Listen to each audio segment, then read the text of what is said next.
ఎవరినీ తక్కువ అంచనా వేయకండి. భవిష్యత్తులో వారి అవసరమే మీకు రావచ్చు.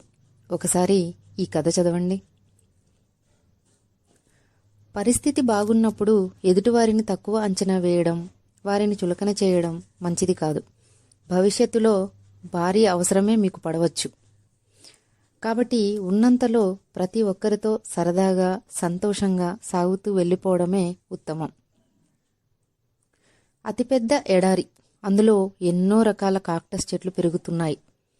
ఈ నాగజముడు, బ్రహ్మజముడు మొక్కల మధ్య ఒక అందమైన గులాబీ చెట్టు పుట్టింది. అది ఎదుగుతూ పెద్దదైంది. దాని ఎదుగుదలను చూసి మిగతా కాక్టస్ మొక్కలు ఆనందించేవి. ఎప్పుడైతే రోజా మొక్క పెరిగి గులాబీ పువ్వులను పోయడం మొదలుపెట్టిందో దానిలో గర్వం పెరిగిపోయింది. తన చుట్టూ ముళ్ళున్న మొక్కలను చూసి ఆ రోజా మొక్క అసహించుకునేది.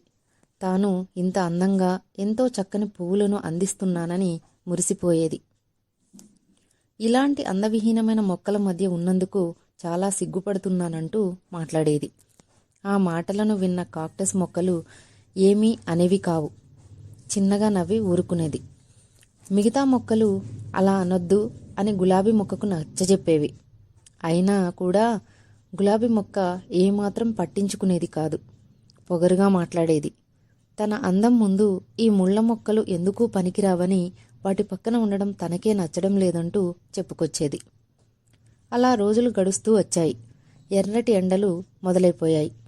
ఎడారిలో పుట్టిన మొక్కలన్నీ అలా చనిపోతూ వచ్చాయి. గులాబీ మొక్క వంతు కూడా వచ్చింది. అయినా సరే పువ్వులు పూయలేక దాహంతో విలవిలలాడిపోతుంది. తన పక్కన ఉన్న కాక్టస్ చెట్టు మాత్రం ఎలాంటి బెదురు లేకుండా హాయిగా జీవించటం గులాబీ మొక్క గమనించింది.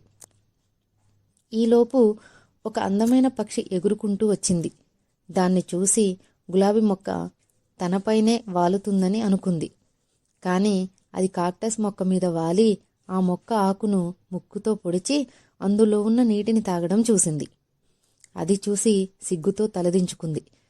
అప్పుడు కానీ ఆ కాక్టస్ మొక్కల గొప్పతనం రోజా మొక్కకు అర్థం కాలేదు. వెంటనే తనను క్షమించమని అడిగింది. అలాగే తనకు కాస్త నీళ్లు ఇవ్వమని కోరింది.